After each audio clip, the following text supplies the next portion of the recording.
सवाल नंबर 1, मरे हुए इंसान की आंखें क्यों बंद करता है। सवाल नंबर 2, शराब के पैक में पानी क्यों मिलाया जाता है। सवाल नंबर 3, क्या बुर्के पहनने वाली औरतों को मास्क पहनना जरूरी नहीं है।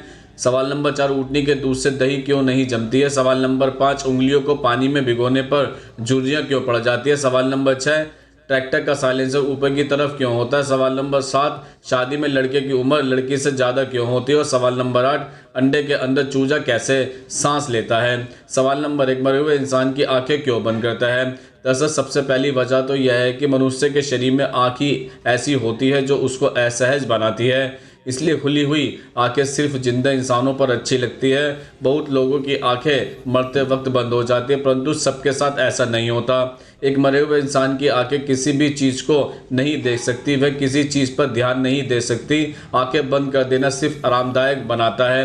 दूसरी वजह यह है कि किसी मरे हुए मनुष्य की आंखें खुली रह जाए तो उसकी आंखों पर पपड़ी जमना शुरू हो जाती है, जिसे एक्सपोजर भी कहा जाता है। यह ज़्यादातर हवा के संपर्क में आने की वजह से होता है, जिससे आंखों की कोर्निया खराब हो जाती है। और यदि किसी इंसान की आंखें दान करनी हो तो उनकी आंखों को मौत के बिल्कुल बाद बंद करना सही रहता है। सवाल नंबर 2, शराब के पैक में पानी क्यों मिलाया जाता है।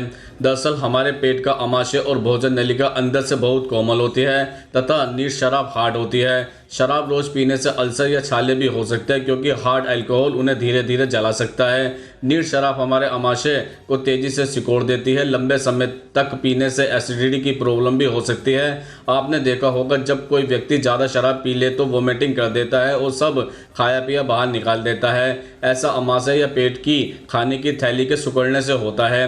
दरअसल आपने महसूस किया होगा कि ज़्यादा मिर्च खाने से पेट में जलन होती है। ऐसी हल्की सी जलन नीट शराब पीने से भी कुछ सेकंड के लिए होती है।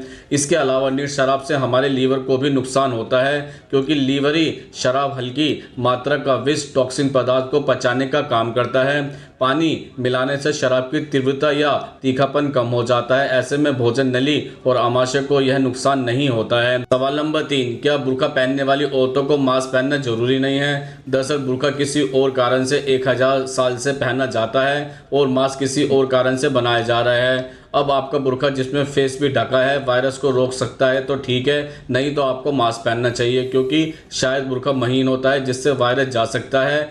अगर वह ऐसे कपड़े का या तो लेयर का है तो अच्छा है। सवाल नंबर 4, ऊँटनी के दूध से दही क्यों नहीं जमती है।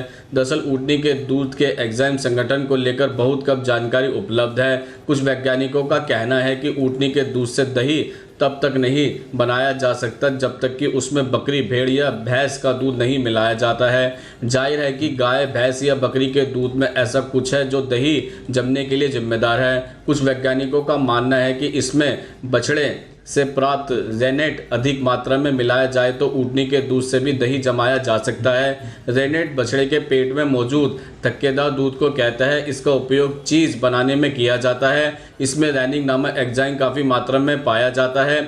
ऊँटनी के दूध से दही जमाने के सारे अध्ययन ऐसे ही एंजाइमों की मदद से किए गए हैं। दरअसल कुछ लोग कहते हैं कि ऊँटनी का दूध बहुत मीठा होता है और ऊँटनी का दूध निकालते ही गर्म करना पड़ता है, अन्यथा उसमें कीड़े पड़ जाते हैं, इसलिए ऊँटनी के दूध का दही नहीं जमता है।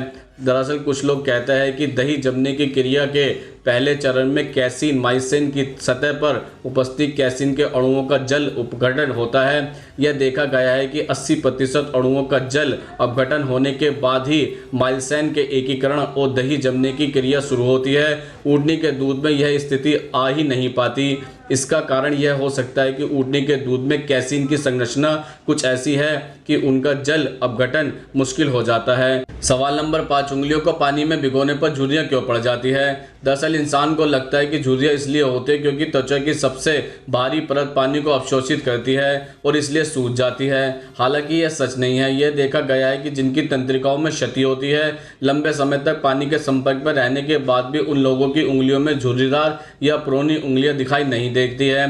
दरअसल त्वचा के नीचे की नसों में कसाव का कारण उंगलियां वास्तव में झुर्रीदार हो जाती है, जो कि दिमाग द्वारा नियंत्रित गतिविधि है। सवाल नंबर 6, ट्रैक्टर का साइलेंसर ऊपर की तरफ क्यों होता है। दरअसल ट्रैक्टर का साइलेंसर ऊपर की ओर होने के कई कारण हैं।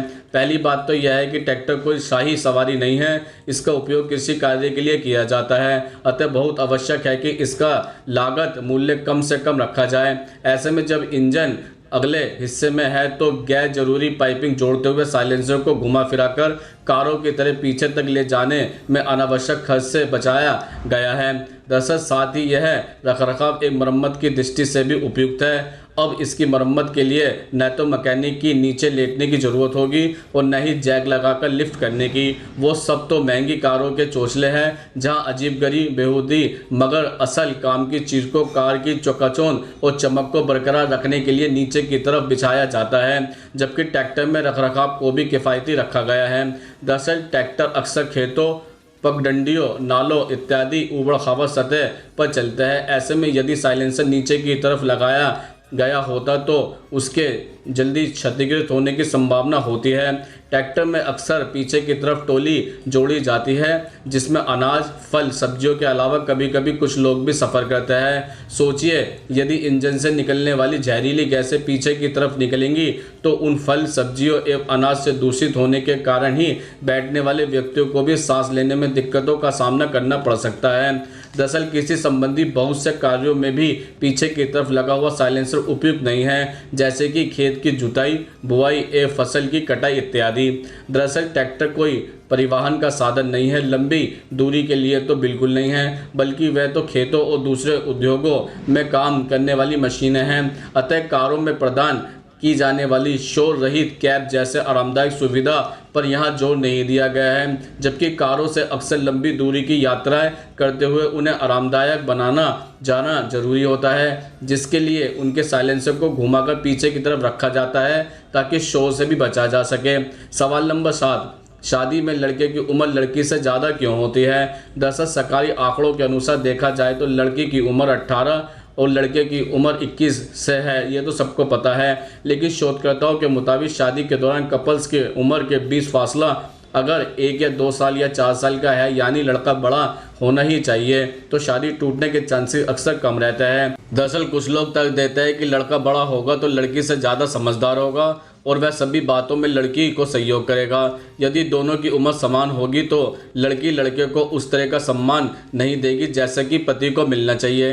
ऐसे में दोनों के बीच अहम की लड़ाई शुरू हो जाएगी और लड़ाई झगड़े अधिक होंगे। उम्र का अंतर होने पर एक दूसरे का सम्मान और प्यार बना रहता है।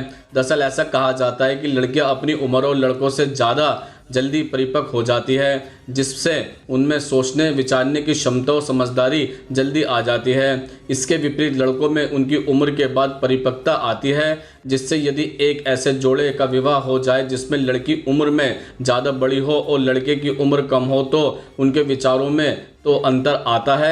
इसके साथ ही उनके दाम्पत्य जीवन पर भी आयु का प्रभाव पड़ता है। सवाल नंबर 8, अंडे के अंदर चूजा कैसे सांस लेता है? दरअसल पक्षी के अंडों में एक कठोर खोल सेल होता है और खोल के नीचे 2 झिल्ली होती है। झिल्लियों के बीच एक छोटी वायु कोशिका होती है जो ऑक्सीजन से भरी होती है। मुर्गी के अंडों के खोल में 7000 से अधिक छिद्र होते हैं जो ऑक्सीजन को प्रवेश होने देते हैं। यदि आप एक आवर्धक कांच के साथ अंडे की सावधानीपूर्वक जांच करते हैं तो आप देखेंगे कि खोल में छोटे छोटे छिद्र होते हैं जिन्हें छिद्र कहा जाता है। खोल में छोटे छिद्र कार्बन डाइऑक्साइड को बाहर निकलने और ताज़ी हवा प्रवेश करने की अनुमति देती है। इसी कारण मुर्गे का चूजा अंडे के अंदर जिंदा रहता है। तो दोस्तों आज हमने आपके द्वारा पूछे जाने वाले प्रश्नों का उत्तर देने की पूरी कोशिश की है। अगर आप भी हमसे कोई प्रश्न पूछना चाहता है तो कमेंट्स बॉक्स में लिखकर पूछ सकते हैं, हम उसको उत्तर देने की पूरी कोशिश करेंगे। अगर ये वीडियो आपको पसंद आई हो तो उसको लाइक करें, कमेंट्स करें, ज़्यादा से ज़्यादा शेयर करें और हमारे चैनल को सब्सक्राइब जरूर करें। नमस्कार दोस्तों।